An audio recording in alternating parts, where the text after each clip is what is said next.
이란 전쟁이 한 달째 이어지고 있습니다. 코스피가 외국인 매도에 흔들리고 환율은 1,500원을 넘나들고 있습니다. 그런데 오늘 삼성전자가 4% 올랐습니다.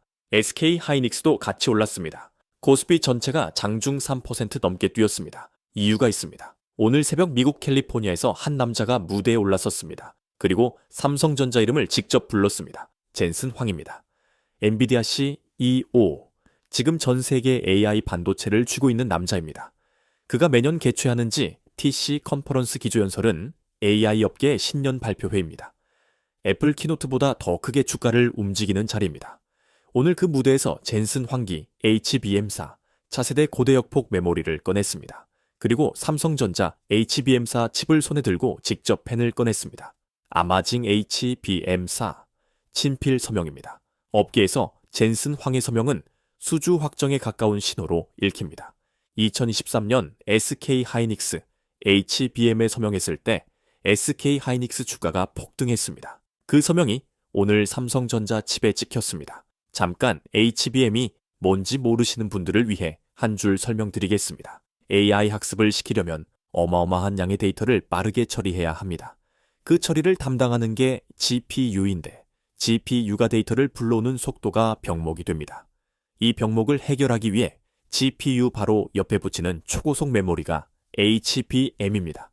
챗, GPT, 제미나이, 라마, 이 AI들이 돌아가는 데이터 센터 안에 전부 HBM이 들어갑니다. 그리고 그 HBM을 가장 잘 만드는 나라가 한국입니다.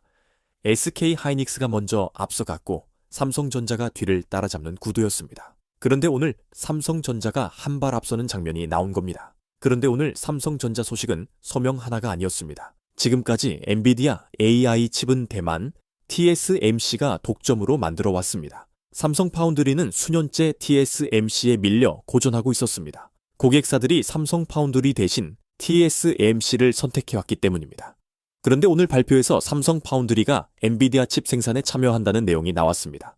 TSMC 독점의 균열이 생기기 시작하는 겁니다. 삼성전자 입장에서는 두 가지가 동시에 열렸습니다. 메모리에서 HBM사 공급자로 이름이 불렸고 파운드리에서 엔비디아 칩 생산 파트너 라인에 들어섰습니다. 삼성전자가 반도체 사업에서 겪어온 수년간의 부진을 생각하면 오늘 이 두 가지 소식이 얼마나 중요한지 알 수 있습니다.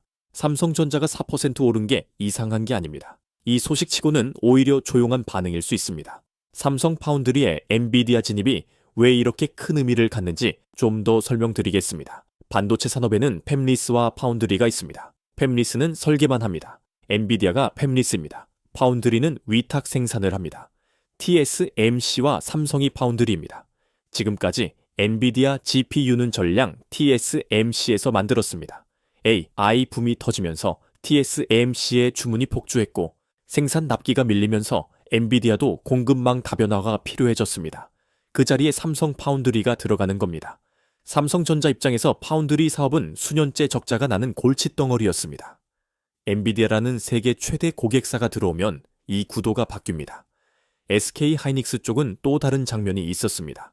오늘 GTC 행사장에 최태원 SK그룹 회장이 직접 나타났습니다. SK 회장이 이 행사에 참석한 건 처음입니다. 회장이 직접 갔다는 건 엔비디아와의 관계를 더 높은 레벨로 끌어올리겠다는 신호입니다.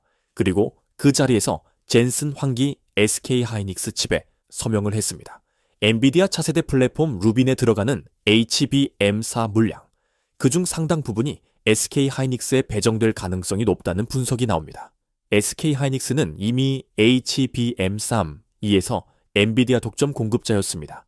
물량 우위는 HBM4에서도 이어질 가능성이 높습니다.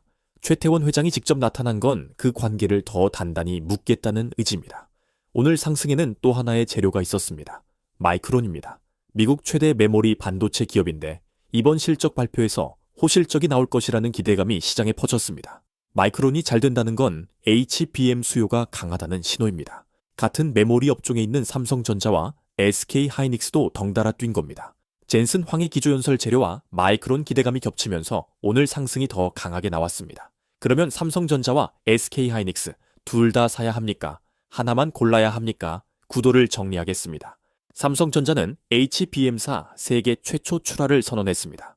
속도에서 앞서면서 동시에 파운드리까지 엔비디아 공급망에 진입하는 구조입니다.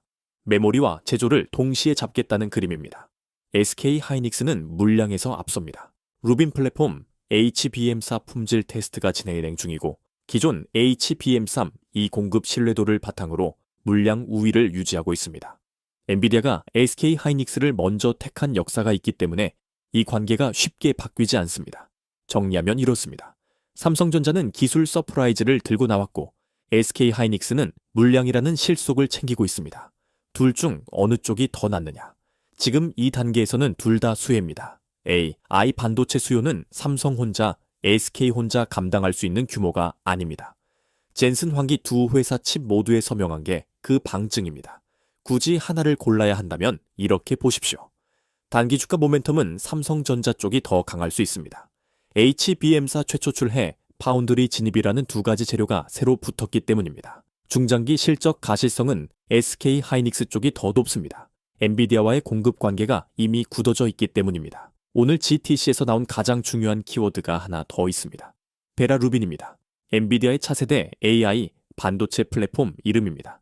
지금 시장을 장악하고 있는 블랙웰 다음 세대입니다. 베라 루빈에 들어가는 메모리가 바로 HBM4입니다. 이 플랫폼이 본격 출하되는 시점이 올해 하반기에서 내년 초 사이입니다. 지금 삼성전자와 SK 하이닉스가 HBM4 공급 경쟁을 하는 이유가 여기 있습니다. 베라 루빈에 들어가는 물량을 누가 더 많이 가져가느냐. 그게 향후 1년에서 2년간 두 회사의 실적을 결정하는 핵심 변수입니다. 젠슨 황이 오늘 기조연설에서 두 회사 모두의 칩에 서명을 한 건 이 경쟁 구도를 인정하면서도 둘 다 쓰겠다는 의지를 보여준 겁니다. 공급망을 한 회사에만 집중시키면 리스크가 생기기 때문에 엔비디아 입장에서도 두 공급사를 동시에 키우는 게 유리합니다. 현대차가 같이 오른 이유도 있습니다. 오늘 GTC에서 자율주행 관련 발표도 나왔습니다. 엔비디아 자율주행 플랫폼에 현대차 협력 내용이 포함됐습니다. AI는 반도체에서 끝나지 않습니다. AI 인프라가 자동차로 연결되고 로봇으로 연결되고 물류로 연결됩니다. 젠슨 황이 오늘 GTC에서 보여주고 싶었던 그림이 바로 이겁니다. AI가 세상 전체로 퍼지는 지도입니다. 현대차 상승은 그 지도 안에 들어갔다는 신호입니다. 반도체만 보지 말고 자율주행과 로봇 관련 국내 기업들도 이 흐름 위에 올라타 있다는 걸 기억하십시오. 4060 세대 투자자분들께 좀 더 구체적으로 말씀드리겠습니다. 삼성전자는 많은 분들이 이미 들고 계십니다. 오래전부터 사뒀는데 주가가 생각보다 안 올라서 답답하셨던 분들. 오늘 이 소식이 그 기다림의 방향을 확인해주는 뉴스입니다. 팔 이유가 생긴 게 아니라 기다릴 이유가 생긴 겁니다. SK 하이닉스를 아직 안 들고 계신 분들. 지금 가격이 오늘 4% 올라서 부담스럽게 느껴질 수 있습니다. 그런데 HBM4가 실제 양산에 들어가고 루빈 플랫폼 출하가 시작되는 시점은 하반기입니다. 그때가 실적이 숫자로 나오는 시점입니다. 지금은 그 방향을 확인한 것이고 실제 모멘텀은 하반기에 본격화됩니다. 급하게 쫓아가기보다 조정 구간을 기다리는 게 맞습니다. 숫자 하나만 보겠습니다. 마이크로소프트, 구글, 아마존, 메타가 올해 AI 데이터 센터에 투자하겠다고 발표한 금액을 합치면 어마어마한 규모입니다. 이 데이터 센터 안에 들어가는 엔비디아 GP, U 안에 들어가는 HBM이 전부 삼성전자와 SK 하이닉스에서 나옵니다. AI 투자, 붐이 끝나지 않는 한 이 수요는 계속됩니다. 오늘 GTC는 그 수요가 2026년에도 가속되고 있다는 걸 다시 확인해준 자리였습니다. 그러면 지금 삼성전자와 SK 하이닉스를 사도 됩니까?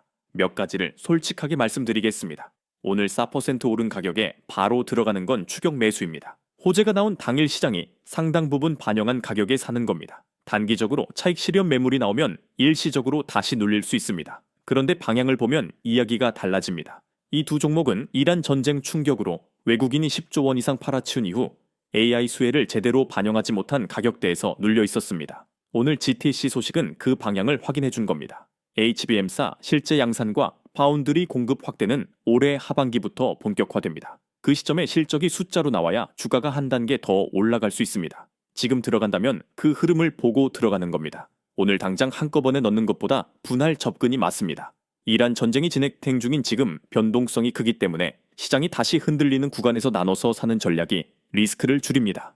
방향을 확인했으면 가격을 기다리는 겁니다. 한 가지 더 짚겠습니다. 오늘 GTC는 단순히 삼성전자와 SK 하이닉스 주가를 올린 이벤트가 아닙니다. 젠슨 황이 오늘 무대에서 보여준 건 AI 인프라가 이제 본격적인 하드웨어 사이클로 접어들었다는 신호입니다. 데이터 센터, 자율주행, 로봇, 가속 컴퓨팅. 이 네 가지 영역 전체에서 엔비디아 플랫폼이 들어가고 그 플랫폼을 작동시키는 핵심 메모리가 한국산이라는 겁니다. 이란 전쟁으로 코스피가 흔들리는 동안 AI 수요는 멈추지 않았습니다. 오히려 가속됐습니다. 젠슨 황이 오늘 그걸 다시 확인해줬습니다. 그리고 그 수혜의 중심에 삼성전자와 SK하이닉스가 있다는 것도. 폭락장에 무서워서 다 팔고 나간 사람이 오늘 이 뉴스를 봤을 때 어떤 기분일지. 그 반대 자리에 있고 싶다면 지금 이 구조를 기억하십시오. 전쟁 뉴스에 흔들리면서 본질을 놓치지 마십시오. 오늘 GTC는 하루짜리 이벤트가 아닙니다. 발표된 제품들이 실제 양산에 들어가고 데이터 센터에 깔리고 실적으로 나오는 과정이 올해 하반기부터 시작됩니다. 그 흐름을 처음부터 이해하고 있는 사람이 그 과정에서 기회를 잡습니다. 이 채널에서 GTC 추가 발표 내용도 계속 짚어드리겠습니다. 구독과 좋아요 부탁드립니다. 감사합니다.